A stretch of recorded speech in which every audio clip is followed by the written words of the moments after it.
Thank you and welcome to the show this morning. The topic this morning is the World Conference Against Racism, and we're fortunate to have with us to talk about the recent race conference against racism held in Durban, South Africa, Dr. CPoe. And of course, Dr. Poe, let me welcome you to the show this morning and to talk about what I consider to be a very, very important topic, and that is the World Conference Against Racism. I'm sure that not many of our audience understand exactly what this conference was all about, and I think that you'll have an opportunity to inform us of that event.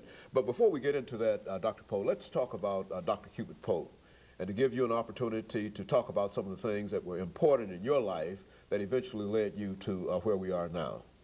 Well, Dr. Haney, of course, I am a Christian psychiatrist and a minister of the gospel here in Nashville, Tennessee. I'm a former pastor. I served as interim pastor of Spruce Street Baptist Church here in Nashville, and then pastor of First Community Church here in Nashville.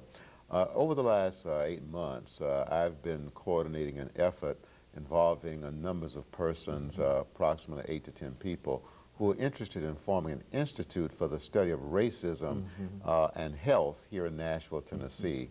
And so because of that, I decided that it would be good for me to go to Durban, South Africa, and attend the World Conference Against Racism. Let's talk about this World Conference Against Racism, Dr. Poe.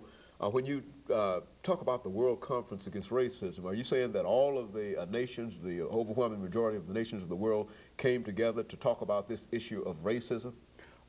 There were many, many nations there. I don't have a specific count, but there were many, many nations there from all over the world. And as you know, the U.S. Initially decided not to come and then did send a watered-down delegation to the conference. Of course, you know, Israel did come for a while, but the U.S. Then subsequently left. But yes, I would say most nations around the world were represented at that conference. Now, how long did this conference last? This conference lasted for a total of 2 weeks. The first week was the meeting of the non-governmental organizations. These were groups from various countries throughout the world who were involved in the struggle against racism in one form or the other. Some were fighting the problem of classism, the problem of racism against the Dalits and India. This is 260 million people who used to be referred to as the untouchables. Others were there talking about the issues of poverty in South America. Others were talking about the problems of the Aborigines in Australia. Then we had others talking about the issue of covert racism in Canada. So we had people from all over the world talking about racism in its various manifestations. But all of them agreed upon the problem of racism. You know, as a psychiatrist, how would you define racism? I mean, within the context of how the World Conference used its definition of that word. Well, now, my definition is that racism is an expression of self-hate. If I hate myself, then it's almost impossible not to hate you and not to hate other people. But I feel that we're all members of one race, and that is the human race created by God. And so if I hate one person, whether that person is of the same ethnic identity or of a different ethnic identity, then I believe I've got a problem of racism. And so racism is not necessarily directed toward one group. It's a person who is a racist is really a person who hates humanity in a real sense. Is that what you're saying? Yes, I'm saying that racism is much larger and deeper than hostility or hatred towards a particular person or a particular ethnic group. If I'm a racist in relationship to blacks, then I'm also a racist in relationship to whites and Jews and Hispanics. And so it's a human problem. That it's a human problem. It involves the problem of self-hate extending itself to involve other people. Well, now, how was it possible to get all of these nations together?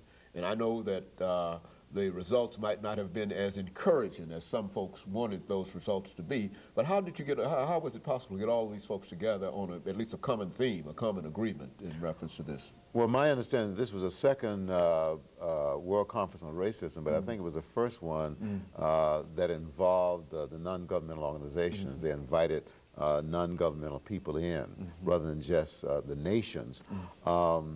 It was sponsored by the United Nations, specifically the United Nations High Commissioner for Human Rights was the person who coordinated the conference. And he called this conference together in South Africa. Well, why was South Africa selected for this particular conference? I don't know, except perhaps the fact that South Africa, being an example of a nation that had a real severe problem with racism, apartheid racism, and in 1994, with the election of Nelson Mandela, the apartheid legislation was dismantled. And so I think South Africa then offers the image of hope, a nation that used to have legalized racism and now is moving toward freedom and equality for all people. Now, you were there for approximately 2 weeks. What was your impression of what had happened in South Africa, having known South Africa before 1994 and after? I mean, how did you feel that things had changed, or did you see any manifestations of things not having changed as much as perhaps they should have changed? Talk about it from your own personal point of view. Well, under apartheid, if you were a black African, you had to have a pass to go downtown, and particularly if you remained downtown after 7 p.m. You couldn't be downtown. Also, if you were a black South African under apartheid, you could not own a business. And you were confined to living in a certain part of the community. So you were severely restricted if you were a black African under apartheid. If you were colored, you had a little bit more freedom.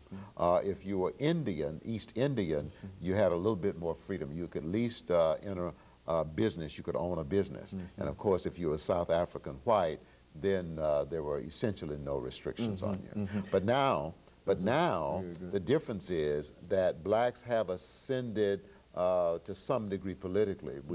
For example, after Mandela served as president, they elected another South African black. His name is Mbeki, and he's the president, and we got a chance to hear him speak, and I was very impressed. He seems to be a man of wisdom and a man of compassion.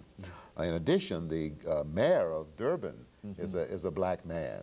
So blacks are beginning to acquire some political power, but in terms of economic wherewithal or resources, business involvement, they still have a very long way to go. And so racism might have dissipated somewhat in the political arena, which is to say that there are more more black Africans in political positions than ever before, in positions that they would not have been allowed to occupy prior to this time. Now, while changes have been made there, but you also believe that in some of these other areas, economic areas primarily, that's a real problem in terms of trying to bridge this gap between the haves, the have-nots, and those who...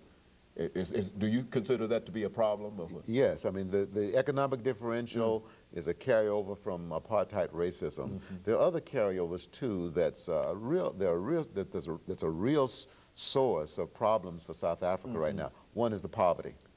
Most of the poverty you'll find among South African blacks. Less so among South African Indians, less so among South African whites. Also, there's a problem of crime. And I interviewed many people, most of whom were cab drivers, and I asked them, why was there so much crime? And of course, Dr. Poe, let me interrupt here for this first commercial break, which will give us an opportunity to come back to this issue of crime. And of course, we'll be back with our audience following this short commercial break. Good. Yeah.